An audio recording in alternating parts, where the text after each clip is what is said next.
The radar contact shouldn't exist. It's already inside the buffer zone. Small, low, moving steadily with no transponder and no declared flight plan. The return is too clean to be weather, too stable to be clutter. The operator reruns the filter. The track stays. Unknown aerial contact, he calls out. No IFF, no correlation. A second sensor confirms it. That removes doubt. The contact crosses another digital boundary line. Range ticks down. Altitude holds. Speed is deliberate, neither rushing nor drifting. This isn't lost. This is intentional. Electronic surveillance comes back empty.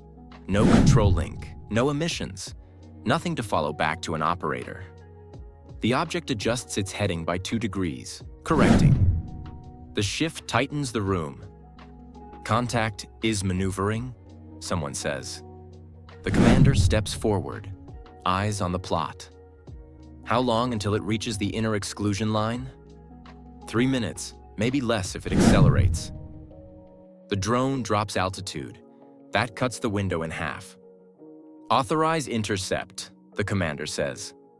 The order hangs for a beat, then moves. The clock is no longer theoretical. Correlation checks run in parallel as the intercept clock starts. Radar cross-section estimates cycle through profiles, none settling long enough to lock. The return is consistent but uncooperative. Too small to classify cleanly, too stable to dismiss. Each sweep confirms the same thing. The contact is flying inside expectations, not outside them. Infrared sensors cue automatically. A faint heat trace blooms and fades with each pass. Enough to confirm propulsion, not enough to identify type. No exhaust plume, no obvious thermal spikes. No match, the analyst says. Still ambiguous. The drone holds speed, holds altitude, then corrects again. 2 degrees, then another fractional adjustment seconds later. Each change is minor. Together, they matter. The track remains centered between overlapping sensor cones, threading coverage gaps that are narrow by design. Not evasive, optimized. Electronic surveillance teams lean forward. Wideband scans return nothing. No uplink chatter, no telemetry bursts, no periodic handshake you'd expect from a remotely piloted system fighting latency. Silence. That silence removes another explanation. If it's autonomous, someone says carefully, it doesn't need to talk. The contact advances. Range ticks down. The predicted intercept point updates. Closer now, well inside the buffer. Timelines compress. Someone runs the numbers again just to be sure. What if it accelerates? Another voice asks. No one answers. The system has already calculated every possible speed increase and how little time each one would leave. Surface-based defenses track passively, cold but aligned. Fire control radars remain silent, waiting for a command that carries consequences far beyond this room. Missiles sit powered down on rails, safeties engaged. They could be live in seconds. Fighters roll from readiness to alert. Pilots strap in, cockpits close, engines spool. The sound bleeds faintly through hardened walls. Everything is moving. Nothing is committed. The drone descends again, lower this time, dropping into airspace where radar geometry degrades and terrain clutter rises. The track flickers for a moment, then stabilizes. Barely. Contact altitude now below optimal intercept profile, and someone reports. That matters. Low altitude shortens missile timelines. It complicates visual ID. It forces interceptors to come in fast and close, exactly where miscalculation carries risk. The buffer zone is doing what it was designed to do, but it is almost out of distance. If it crosses the next line, an operator begins. It won't need to, the commander says, because the drone has already forced the decision without crossing it. The intercept order stands, and everyone in the room knows the next few minutes will define how the system responds the next time this happens. The intercept order is executed. 2 fighters launch, climbing hard into thin air, radars cold, emissions minimized. The pilots fly on vectors fed through secure data link, head down for seconds at a time, trusting the ground picture more than their own sensors. Inside the operations center, the contact is handed off from long-range surveillance to tighter tracking. The track is small enough that a single missed sweep could erase it. Every node in the chain watches the same countdown. Time to line. Maintain cold intercept, the controller directs. No illumination unless commanded. The fighters accelerate, fuel state, distance, closure rate. All of it is calculated in the background while the pilots scan the empty sky for something that might not be visible until it's already past them. Civilian routes in the region begin to shift, controllers quietly pushing traffic away from the buffer's edge. Back in the intercept corridor, the drone makes a shallow turn, another correction, another optimization, keeping itself low and quiet. It does not sprint, it does not panic. It holds a profile designed to force the defenders to do the work. One of the pilots switches to guard frequency and transmits anyway, a standardized call meant for aircraft that have lost comms. Unknown aircraft in the vicinity. You are entering restricted airspace. Acknowledge. No response. The second fighter cues passive sensors, trying to pull any shape from the horizon. Nothing obvious. No strobe, no fuselage glint. Just a thin return on the shared picture and the knowledge that it is real. Contact is still uncorrelated, the controller says. Range closing. Then the drone drops again, only a few hundred feet, but enough to push it deeper into clutter where the track softens at the edges. The pilots feel the trap tightening. Close too aggressively, and they risk overshooting a target they can't see. Stay too far back, and the object walks away with another minute of data. Authorize illumination? The controller asks. The question hangs in the room because illumination changes everything. Negative, the commander replies. Hold cold, continue intercept. The fighters press on, and then, just before the predicted merge, the drone changes behavior. It turns, not sharply, not evasively, just enough to reverse course, climbing slowly back toward higher altitude, retracing its path with the same deliberate calm it entered with. The message is unmistakable. It has seen enough. The fighters continue to the last known point, sweeping with eyes and passive sensors, trying to force a final confirmation. Something visual, something undeniable. They get nothing. Only the track fading line by line as it exits the buffer. No missile is fired. No aircraft closes within visual range. No attribution is made. The room exhales, but no one relaxes. Because whatever flew through that airspace did exactly what it needed to do. This moment is not about a single drone. It is about precedent. Air defense systems exist to enforce invisible rules.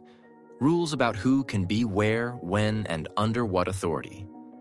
Every unidentified incursion tests those rules, probing for hesitation, fragmentation, or delay.